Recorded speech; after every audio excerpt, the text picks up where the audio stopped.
Hey, you guys, what's going on?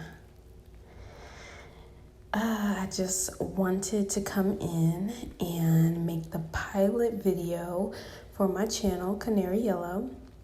Hi, my name is Canary and I am tuning in. Right now it is about 10:18 and I don't know, I thought I'd create a video and I've been putting this off for a long time, but I definitely want to come in and share my thoughts about what's been on my mind lately. So I'm feeling good, y'all. I've got my wine. And of course, I've been doing my daily searching of the internet.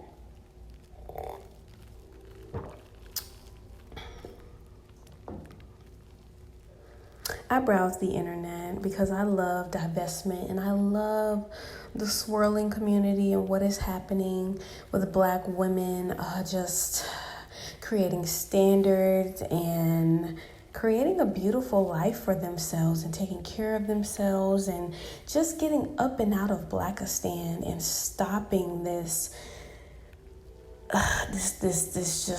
loyalty. You know, whenever I see a Black woman fawning over a Black man and being loyal to a Black man and publicly showing her admiration and her her allegiance to Black men, I just have to chuckle and laugh because I really wonder what these women think they will get out of these unreciprocal relationships of you telling Tyrone he's a king and telling Tyrone that you love him and you think he's the best man for you, the only man for you. It really gets you nowhere and it makes you look stupid because nowhere on the internet now in present day or in the last 30-40 years can you ever pinpoint a mainstream celebrity Black man ever professing his love for Black women. And I don't care if you can find one, you can't name me a group of them that do it in the numbers that Black women do it. So miss me with the one-off, oh, this Black man did it, him right here. Yeah, sis, he probably said it one time and he was by himself, honestly. But I'm just sick of Black women being so dishonest. And we look at examples like Carrie Hilson. Carrie Hilson is so gorgeous. You know, I've always thought Carrie Hilson was such a beautiful woman, and just to see her go on her soapbox about Black men, talking about, oh, my soulmate is Black, and like, you can't fault me for wanting to be with a Black man. Sis, you can do whatever the hell you want to do. But at the end of the day, you look down at that left hand, baby, ain't no ring there. And how many Tyrones have you dated? How many Black men have you dated? Oh yeah, plenty of them that if they were wanting to show you that Black men are actually about marrying their women, carrying on legacies and creating for the Black community and being just as ride or die for Black women as Black women are for them, baby, you would have had a ring already. But we love to use the excuse, well, maybe I'm not picking correctly. Well, maybe I just haven't picked the right Black man. No, baby. You've just been picking the wrong man in general. Black men are such a waste of time. They are such a waste of time.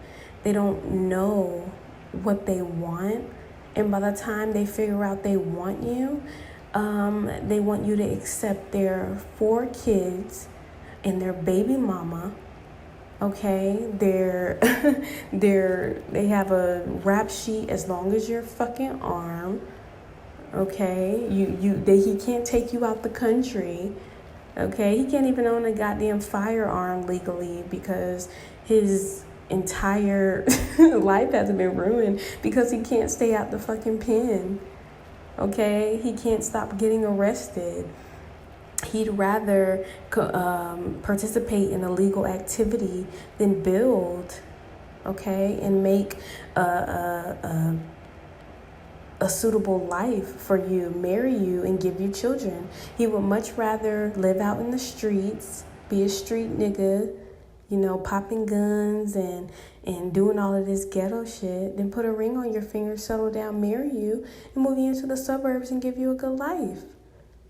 So I just have to wonder, what is it that black women are really waiting for when they're around black men, when they're waiting for black men, when they're giving black men all of their time and attention? What are we truly waiting for? What do we think is going to happen? They're just going to snap out of it one day and say, oh my God, a black woman is the one for me. No, they're not going to do that. You know why? Because there are millions of black women just like you, Carrie, just like you, Taraji, around the globe that just want black men to come home in whatever shape, whatever condition they're in, no standards, wherever you're coming from, Tyrone, I don't care, just come home. Just come home, Tyrone. Come home to me. Come home to your children. I don't care if you bring me STDs because you can't keep your D in your pants and you're slinging it around town. Because your manhood is wrapped up in what's in your pants instead of what's in your wallet and what's in your head and what's in your heart. I don't care. Bring it home to me. Just lay in bed next to me. Make me feel good. Make me feel like I am worthy of sleeping with a black man. Make me feel like I have a king on my hip by my side, leading my household. But meanwhile, sis, you're the breadwinner. You bring in all the money. You have all the resources. And even if you don't work a good 9-to-5 job, since you have the welfare is in your name, the Section 8 is in your name, the food stamps are in your name. So you see, on every corner, these niggers lose. They fail. They fail to produce. They fail to be adequate spouses.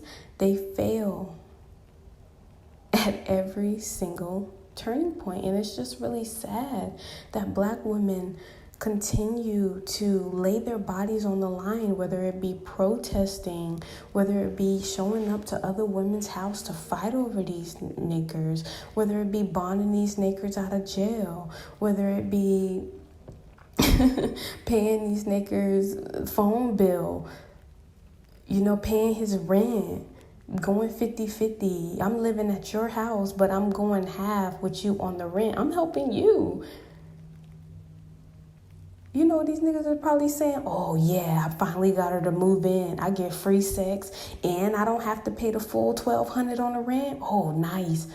I can save my money, put up a good $600 for the rent, maybe a good $200 for the light bill. Oh, I'm kicking my feet up. I ain't gotta work. I ain't gotta do nothing. I can save half of my check, and then meanwhile, while she's at work, working hard, because she probably you probably have a better job than him. While you're at work, working hard, he's probably using your car, bopping around town to the next thotty, so he can stick it in her, because that's what makes him feel like a man. That's what we don't understand, is that black men they will never think with their hearts, and they will never have any moral character. They will never have any moral compass. They're bred to be selfish. They're bred to be little boys. They want to be taken care of. They want to split bills. They never want to take responsibility for anything that they do. They want you to, oh, he's a black man. He can't do it.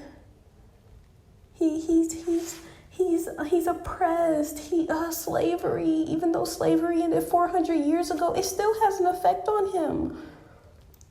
It still has an effect on him. He can't build the way other men can. They're shooting him down in the street, not because he's a criminal, not because he's a delinquent, not because he's a degenerate, but because of the color of his skin. Oh, we have to protect him, protect the black man. Meanwhile, when you get home, that nigga is slapping you upside the head, beating you down, killing you left and right, pulling a gun on you, pulling a gun on your children, shooting your children. Okay? Molesting your children. Yeah. It only benefits these men when you cape for them and you tell them, oh, you're disenfranchised. There's something wrong with you. I feel bad for you. It only benefits them. They're still men. They're not women.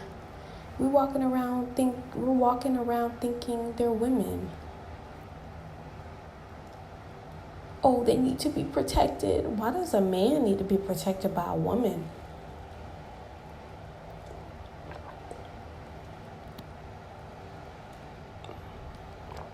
Can y'all tell me that?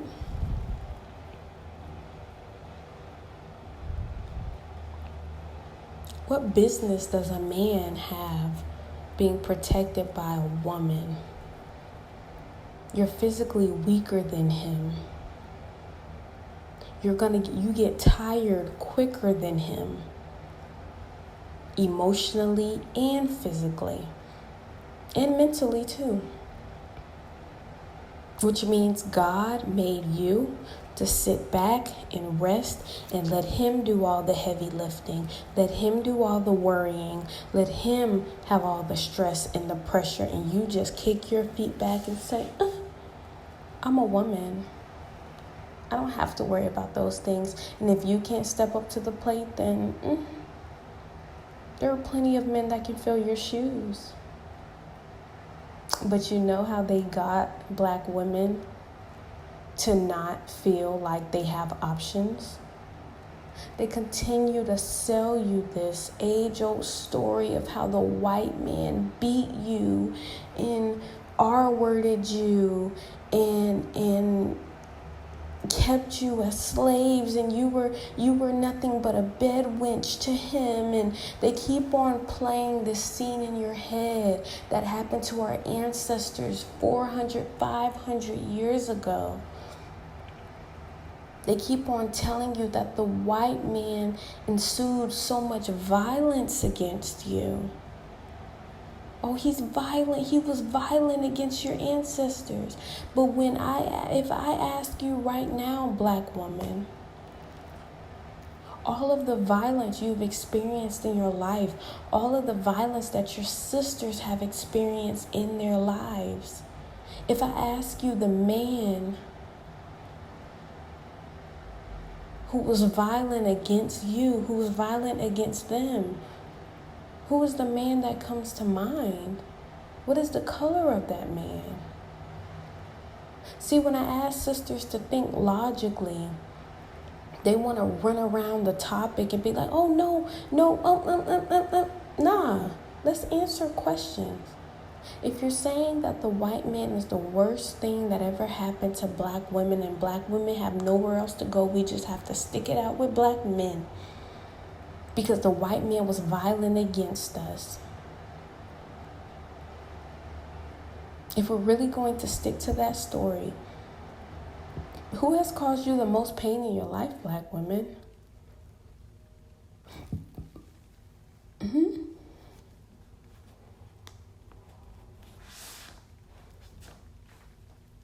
Who has touched you inappropriately as a child? Who put hands on you as a young woman?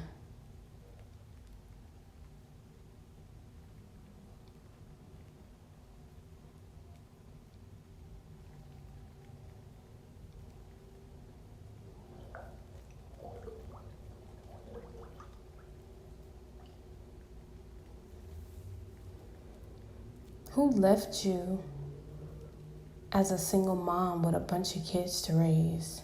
Was it the white man?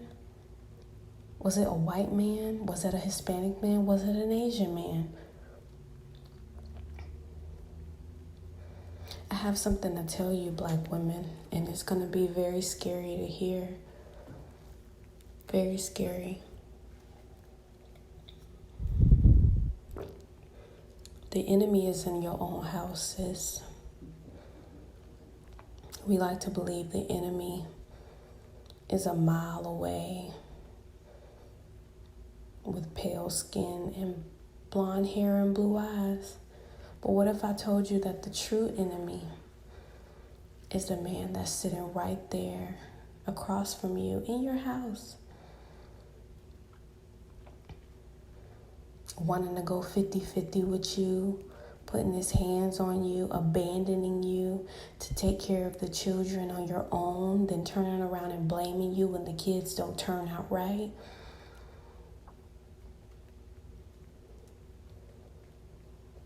He's the true enemy. He's the true enemy because he fails to honor you. He fails to admire you. He fails to put you on the pedestal with which you so rightly deserve. He's got you thinking you don't deserve a pedestal. You don't deserve a throne. The only women who deserve a throne are the women who look closest to white.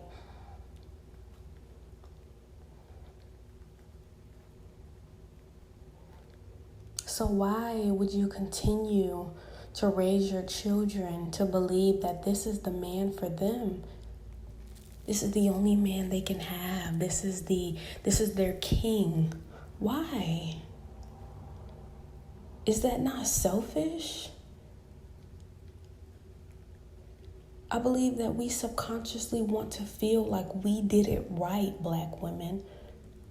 That single mothers who chose Black men, who chose single motherhood, who chose to continue to run behind men and get pregnant again and again and again, who chose to keep laying down with these men. We want to feel like we did it right. That's narcissism. That's narcissism, to continue to teach generation after generation the same thing because you want to feel good about the choices that you made in your life, even though they were really mistakes. You're doing your girls a disservice. You're doing your girls a disservice. And unfortunately, the Black man, if Black women are choosing correctly in the next generation, and we're doing what we need to do, he will be washed away, never to be seen again.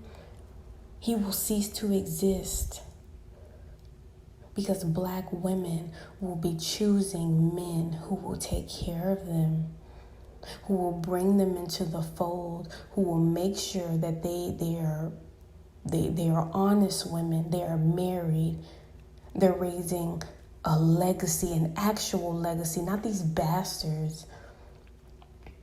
We love to say, oh, children are a blessing, children are a blessing. Yeah, children are a blessing. But you can bring children into a cursed situation. And that's what Blackistan is right now. It is a cursed situation of turmoil, degeneracy. There's no value here. And it is not on the Black women to create the value anymore. It's never been our job.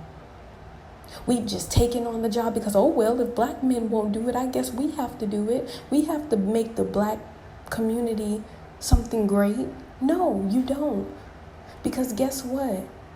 In war,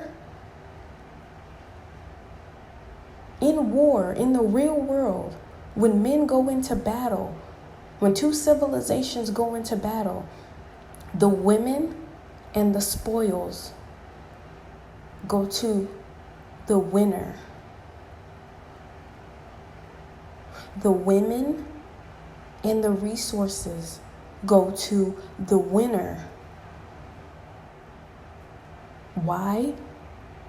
Because the winner is your successor. The winner is the one who's going to have the power. The winner is going to be the ones that bring you into the next dynasty, the next successful civilization. You can't get into the successful civilization if you're not partnering with the winner. You keep partnering with the loser.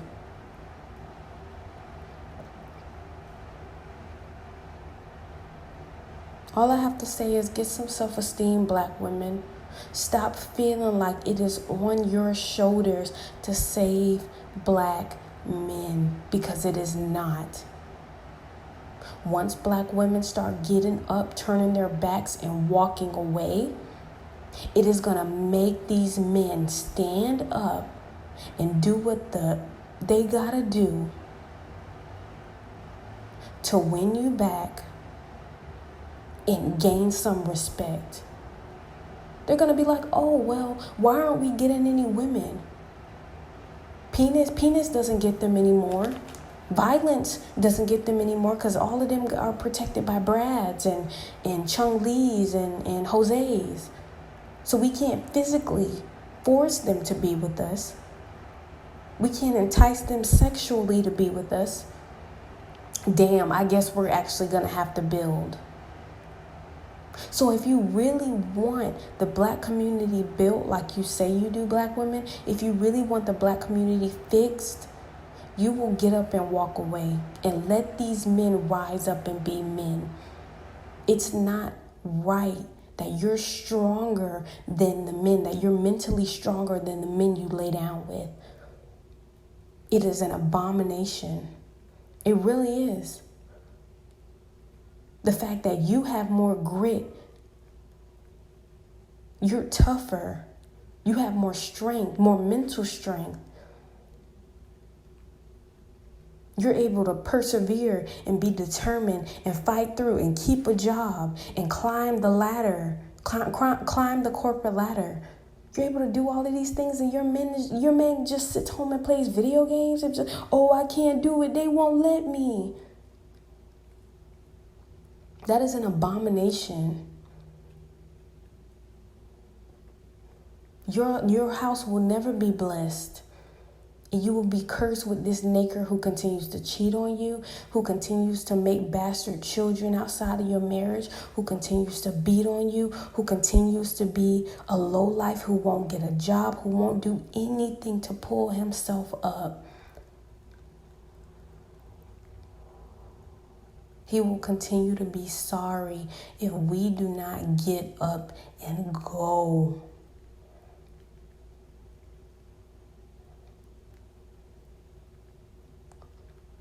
Okay? And I don't mean to make it sound so melancholy and dire, but I feel like many black women, many mammy black women need to hear this message. I hope I'm speaking in y'all language to an extent that y'all can understand, because many mammies try to, they like to talk in circles because they just don't want to get up and leave. But, I'm here, I'm sitting here, I'm drinking my wine, y'all.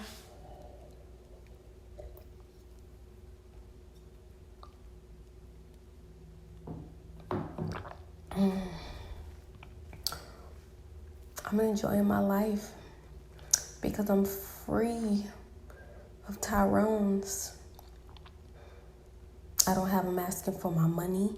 I don't have them beating me down, asking me for sex. I don't have their jealous, I don't have a jealous ass Tyrone up in my face, constantly accusing me of screwing around. I'm a woman, and I just get to focus on being a woman. I get to focus on me, my hair, my nails, my makeup, massages and trips, going to the swimming pool, going to the beach. I get to use all of my money from my job on me. Take myself to fabulous dinners and dress up and look beautiful and go out and be, I get asked out by men on a daily basis. All the time. When I go out and I'm looking good, I always turn heads because I'm stress-free. And I don't have a Tyrone stressing me out. I'm good. I date Brads. Brads are cool. And I'm not saying that get with any Brad and your life will be so much better than with black men. Because you never want to be desperate, and you never want to take a begging energy and a pick-me energy into any situation, and that includes swirling and divestment. You always want to carry yourself as if you are the number one, as if you are the prize, as if you are the Queen Almighty, because you are. So do the work on yourselves. Get yourselves in high places to where the men will just be rolling in. Oh, wow, I've never seen a woman like you. You look so good. Your body looks so good. Your hair looks so good. It's so amazing. Those are the type of things you will be hearing, and it's going to boost your ego. And you're never going to feel like you have to settle for a man that wants you to go 50-50, for a man that wants to put his hands on you, for a man that just wants to sit back and say, I'm not really sure. Maybe what we have can grow into love and then grow into marriage. It'll just take some time. You'll never run into those men who just want to use you. Oh, no, excuse me. You will run into those men, but you will have the self-esteem to say, next. Thank you, next. Thank you, next. Thank you, next. Okay? That is the type of attitude it is time for black women around the globe to have. Not this desperate, oh, please, black men, come back, black men, oh, please, please, please. I'll get on my hands and knees. I'll propose to you. I'll get down on one knee and give you a ring. Give me your hand. Give me your hand, black man. I'll put a ring on your hand. I'll put a ring on your finger. Nah. I don't know what's up with y'all pick me black women, but that's never gonna be me. That's never ever gonna be me. And if you stand in that, and if you stand in being a black woman who's gonna chase black men to your dying day, good luck, honey. I hope you make it, because many of these women who are chasing black men, they don't really make it too far. They put you in a crazy house. You die of cancer and diabetes because you're so goddamn stressed. You stressing yourself and eating yourself into an early grave. Or these niggas take you out before it's your time because they just feel like they can. Oh, they come a dime a dozen. I could just take her out right now. It's fine.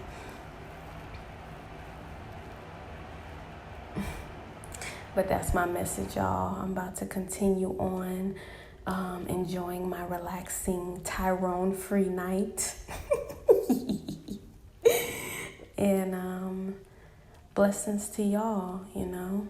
I hope that y'all are out here enjoying y'all divested lives, and the women are adorning themselves tonight, doing nails and fixing their hair and doing their makeup, preparing for their dates, or wrapping up their hair, drinking their wine, lighting their candles, preparing for bed, spraying their perfume, watching their shows. You know, I'm about to get up myself and go watch an episode of Girlfriends, just because I can, you know, just because I can. I don't have any kids. You know, I'm 24 years old, so I'm focused on career right now, and hopefully at 30, I want to entertain marriage and get on with it and get on with my life. But right now I'm having fun. I'm dating. I'm not trying to have any children. I'm just really trying to travel and, you know, fill my passport up and just enjoy the beautiful life that God has planned for me. And you can enjoy the beautiful life too, black woman, if you just put yourself first and move forward and understand that your life is exactly what you say it is. And your thoughts create your reality. So if you're constantly thinking about Tyrone and his behavior, his cheating, his lack of being able to provide, that's going to be your reality forever. But, you know, if you want, you can join the beautiful, stress-free, divested Black woman on the flip side, where it's shady and we're laying in the shade, sipping our pina coladas and dating Brad. Because Brad can actually afford to take you to a tropical island. But we're not going to talk about that. Thank y'all for watching, or thank y'all for listening. Once again, I am Canary Yellow. Have a good night. Bye.